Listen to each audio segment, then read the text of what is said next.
Assalamualaikum korang. Untuk hari ni aku nak cakap lah kan, janganlah jadi orang sombong. Orang dah minta maaf, maafkan je lah. Sedangkan Nabi tu yang maksum tu boleh maafkan orang, apatah lagi kita ni penuh dosa. Hai, nak tahu tak apa itu orang sombong? Nabi SAW bersabda, orang sombong ni adalah orang yang menolak kebenaran dan meremehkan orang lain. Dan lagi satu, dan juga balasan untuk orang yang sombong ni, bila dia mati nanti tak dapat cium bau syurga, masuk syurga pun tak dapat.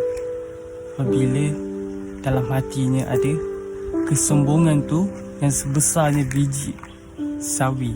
Besar mana tu biji sawi? Fikir-fikirkanlah ya. Tak ada cakap untuk siapa, pesan pada diri.